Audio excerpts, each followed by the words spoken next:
yoo xam ne nii mettre woon nañ ko en place yoo xam ne nii démarré woon nañ ko Cheikh Tidiane muy mel ni le président Bassirou Diomaye Faye la nga xam ne nii gis na ko biir Casamance nekk na loo xam ne nii salué na ko ndaxte dem na ba sax daal di wax ne fekk na fa ay projet yoo xam ne nii mettre nañ ko en place yenn yi pare yenn yi nekk en phase de démarrage.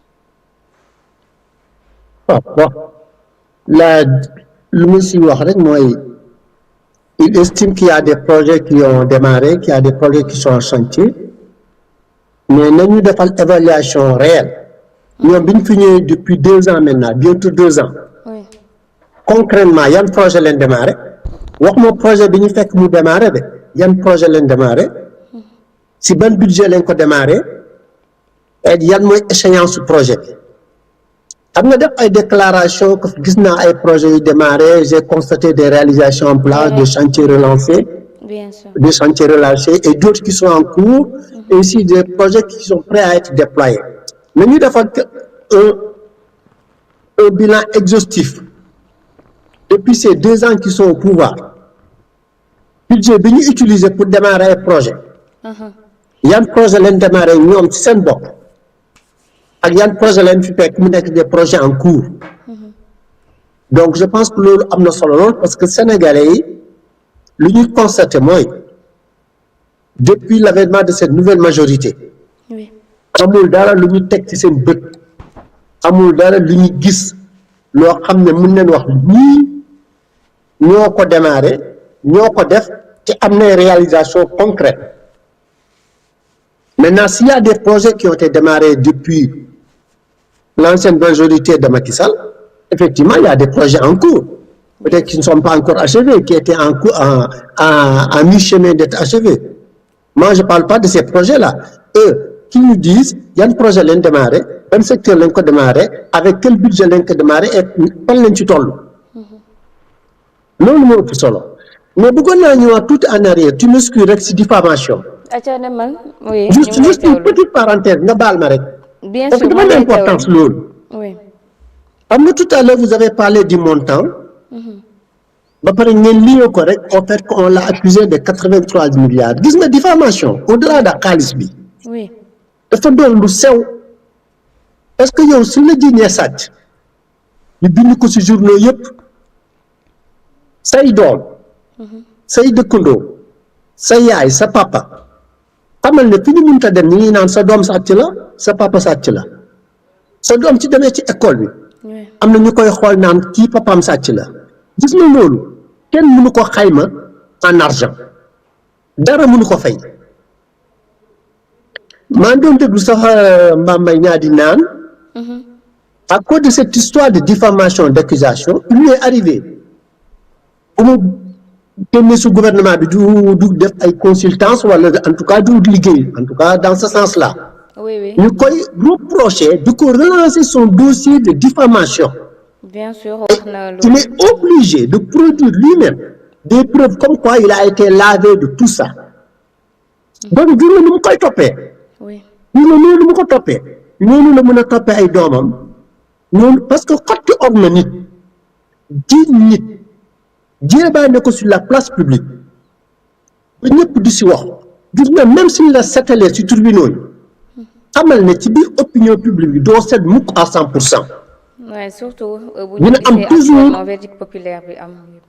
dina am toujours le verdict populaire le résiduel du verdict populaire qui va dire ah moom la.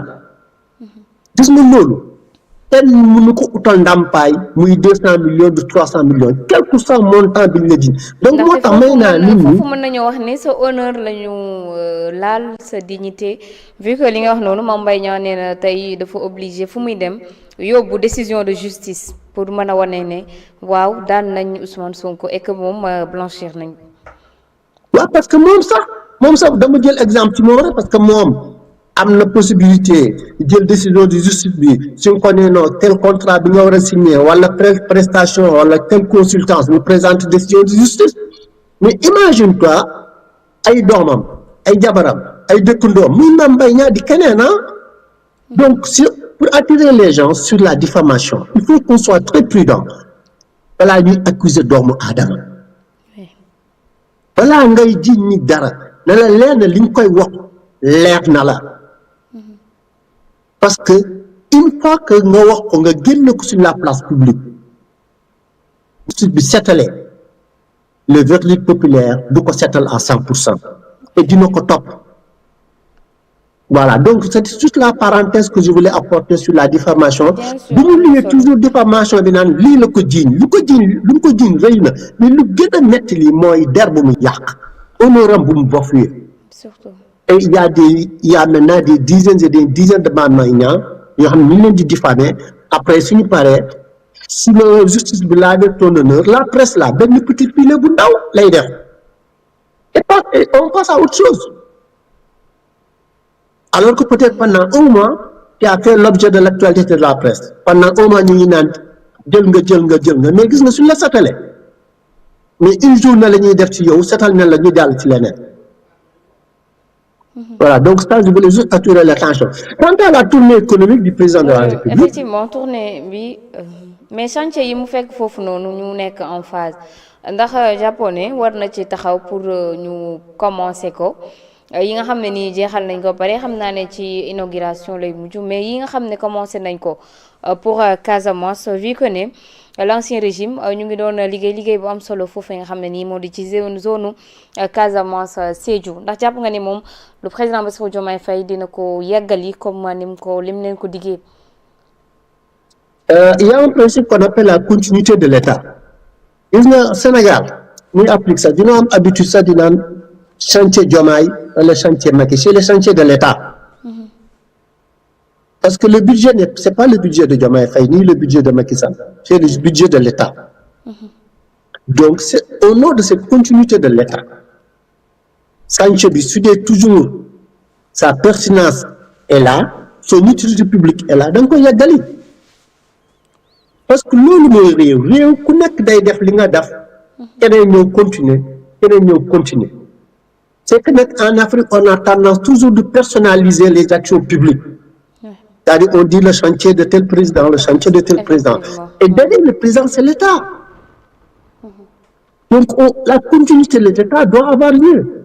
Si le chantier a été démarré par Macky Sall et qu'il a toujours son utilité publique, mais on le continue.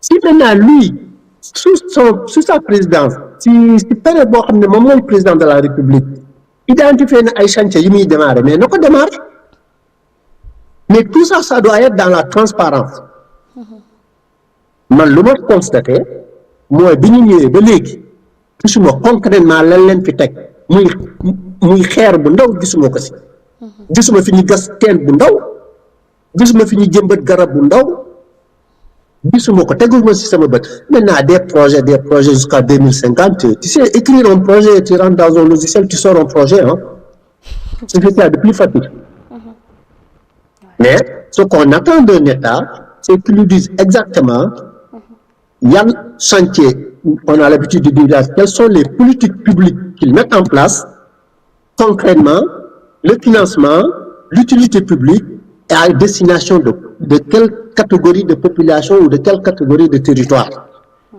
et ñu teg ci suñu bët mu bañ a doon rek ay modèles yi ñuy bind parce que tu vois les modèles de développement là tu peux en faire plein mais c'est ce qui est concret loo xam ne population bi ñu ngi koy dund parce que Sénégalais ils sont fatigués. Surtout dinañ dellu si dans les marchés soo fa demee jigéen ñi sonn nañ. trop. Courant bi cher na. dund bi metti na. tey jii béykat yi ñiy béy gerte ba pare xamuñu seen gerte bi naka lañ koy jaayee. paju bi metti na dans la santé. jàng bi metti na xale yi seen jàng fu mu toll fii c'est avec beaucoup de difficultés. C'est ça qui est important. Qu'on parle de ce pays-là, qu'on parle des difficultés sociales, qu'on parle des difficultés économiques, qu'on parle de la vie des gens. Ouais. C'est ça qui est... On n'a pas élu des gens pour qu'ils fassent de la politique 24 sur 24. On élu des gens pour qu'ils règlent le problème des citoyens. Les problèmes des citoyens, c'est des problèmes de vie. C'est des problèmes de survie. Ça. En Afrique même, c'est des problèmes de survie. au Sénégal soo ko constaté sans avoir fait même des études statistiques sans nga jël ay mesures di ko quantifier di ko qualifier ku nekk si ñun tu sens que aujourd'hui il y a une paupérisation du pays ñëpp a ñu ñaan ñëpp a ñu tàllal loxo parce que nit ñi dañoo sonn am na ñoo xam ne sax ndeysaan seen ngor moo leen mayul sax ñuy ñaan mais ñëpp a sonn donc ça c'est des indicateurs sociaux de la paupérisation du peuple des populations ci loolu leen war a jublu mu ëpp solo ay rabat d'arrêt ay justice ay Mame Niang et cetera il y a des choses beaucoup plus importantes un premier ministre il conduit la politique du pays